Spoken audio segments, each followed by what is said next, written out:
Hello, this is Chris Maynor. I'm coming to you from the Jackson campus of Union University. I wanted to put together a quick video to just sort of coach you through how to navigate the Moodlerooms section for MBA 610. It's really very easy. I have tried to create an online course that mimics to the best that I can the face-to-face classroom experience. When I teach this class in a classroom face-to-face with students, it's a lecture-based course. And so I've tried to recreate that as best I can through this online experience. So I've already logged into Moodlerooms, and I have accessed the section for managerial economics. And when you log in, you will come to the syllabus page.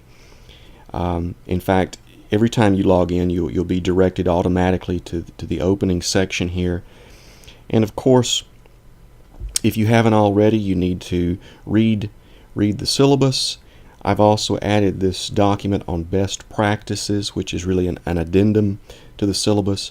And then, of course, our syllabus quiz here that you need to take prior to the close date. So once you've finished the syllabus and you're ready to dive into the course, you will want to click on this section labeled Week 1 Economic Decision Making. At this point, that's the only part of the online course that's available. So we're going to click on that, and we will be taken to Week 1, Economic Decision Making, and you'll see that the material for this first section is made up of Lesson 1, Lesson 1 quiz, Lesson 2, Lesson 2 quiz, and then if we scroll down further, there is Lesson 3, Lesson 3 quiz, and then the Week 1 examination. So let's move back to the top of the frame here, and let's look at this lesson number 1. Let's click on lesson number 1 and see what we get. A lesson is a series of content pages. Each page, like the first one here, contains only words. So you want to read through this page. Once you're finished, you'll click Next. It will take you to the next page within the lesson. Again, this one is just made up of words. Click Next. The third page, again, just words. So this is a fairly simple lesson.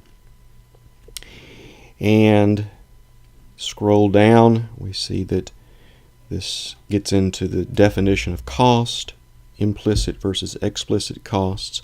Click Next. And this next page, scroll down, this part of the lesson contains words, a written format, and a video. Now, something you want to take note of here, this particular page within the lesson contains a document that you'll want to download. It's labeled Technical Problems, so you'll click on that, and then you can print out that document, and you'll use that for the subsequent video. And so this particular page contains a video that explains the difference between explicit and implicit costs.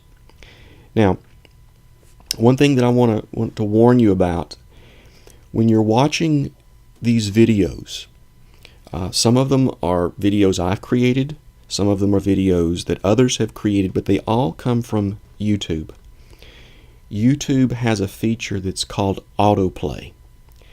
What that does is, unless it is disabled, once you finish a video, once you finish this video, if autoplay is not disabled, after a 5-second delay, you will automatically go to the next video in that playlist.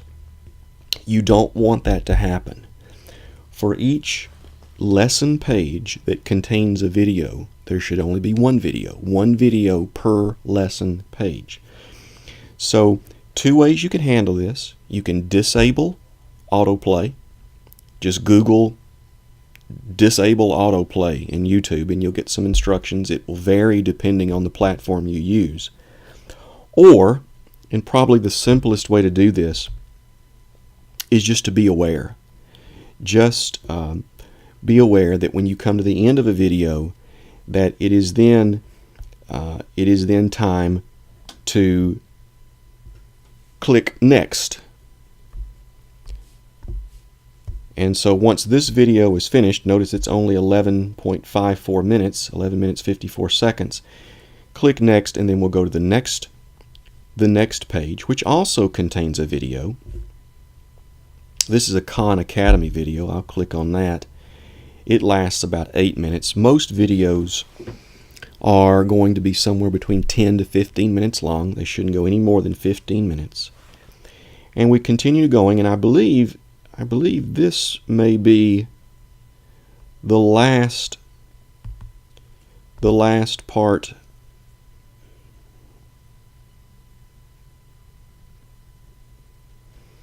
And so that comes to the end of this particular lesson. You'll then click on next. And at that point, well, now we're at the end of lesson 1. And once you finish the lesson, after a slight pause here, I apologize for the delay.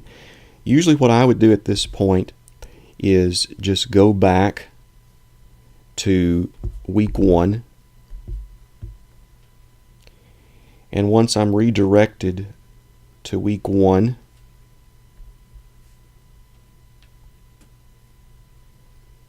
a little slow this morning, apologize. Then once we have finished the lesson number 1, then we can take the quiz. Now remember, the quizzes are low pressure, no time limit, unlimited number of attempts, so you can go ahead and go for lesson number 1 quiz. Then go to lesson 2, follow the pattern, and then once you have finished the lessons and quizzes for the week, then we're ready to go for the week 1 examination. Now this is the one you want to be careful about. I'll go ahead and click on week 1 examination. It tells you here that this does have a 90-minute time limit. It must be submitted before midnight on April the 2nd. And once you click attempt the quiz now, there's no going back. It's going to start the time and you'll be taking the exam. So just a quick rundown of how the course operates. Every week you'll have a series of lessons followed by quizzes, not necessarily as many as there are in week 1, but the format will be generally the same: lesson, quiz, and then the weekly exam. So very simple. If you have any questions, you had any problems, just let me know.